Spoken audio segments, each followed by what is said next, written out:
હવે સમાચાર વિગતવાર। પાનોલી ડેપ્યુટી સરપંચ સામે અવિશ્વાસની દરખાસ્ત પસાર કરાઈ છે। ડેપ્યુટી સરપંચ સહિત 3 વ્યક્તિ ગેરહાજર રહેતા 0-6 મતથી દરખાસ્ત તાલુકા પંચાયતના અધિકારી દ્વારા મંજૂર કરાઈ હતી। થોડા દિવસ પૂર્વે જ જિલ્લા વિકાસ અધિકારીએ મહિલા સરપંચને પદ પરથી દૂર કરી ડેપ્યુટી સરપંચને ચાર્જ સોંપ્યો હતો।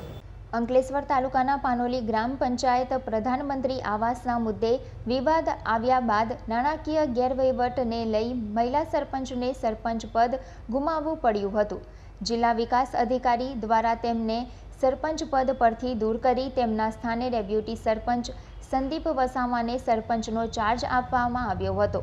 જો કે તેમની સામે પણ ગામના યુસુફભાઈ અયુબભાઈ ચેણિયા દ્વારા અવિશ્વાસની દરખાસ્ત કરવામાં આવી હતી, જે અંતર્ગત અંકલેશ્વર તાલુકા વિકાસ અધિકારી દ્વારા ઇન્ચાર્જ તાલુકા પંચાયત અધિકારી તરીકે રણજીતભાઈ પરમારની નિમણૂક કરી હતી। તેમની અધ્યક્ષતા હેઠળ આજરોજ બપોરે 12 કલાકે પંચાયત ખાતે ખાસ સભા બોલાવવામાં આવી હતી, જેમાં જેમના વિરુદ્ધ અવિશ્વાસની દરખાસ્ત હતી એવા ડેપ્યુટી સરપંચ સંદીપ વસાવા તેમજ અન્ય 2 સભ્યો ગેરહાજર રહેતા અધિકારી દ્વારા મતદાન કરાવ્યું હતું, જેમાં 6 સામે 0 મતથી અવિશ્વાસની દરખાસ્ત મંજૂર કરી પસાર કરવામાં આવી હતી। આગામી દિવસોમાં હવે તાલુકા વિકાસ અધિકારી દ્વારા પાનોલી પંચાયતનો વહીવટ માટે વહીવટદારની નિમણૂક કરવામાં આવશે, ત્યારે સરપંચ બાદ હવે ડેપ્યુટી સરપંચે પણ સરપંચ પદ ગુમાવવું પડ્યું છે।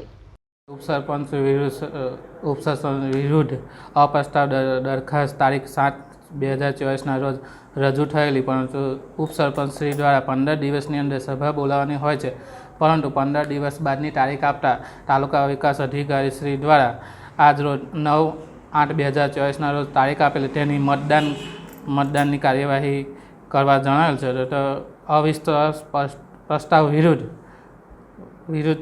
ચૂંટણી કરતા હવે ઉપસરપંચ પ્રસ્તાવ તરફેણમાં 6 સભ્યોએ મતદાન કરેલ છે, જ્યારે વિરુદ્ધમાં 0 મત મળેલ છે। એટલે ગુજરાત પંચાયત ધારા મુજબ 2/3 બહુમતીથી અવિશ્વાસ પ્રસ્તાવની દરખાસ્ત પસાર થયેલ છે।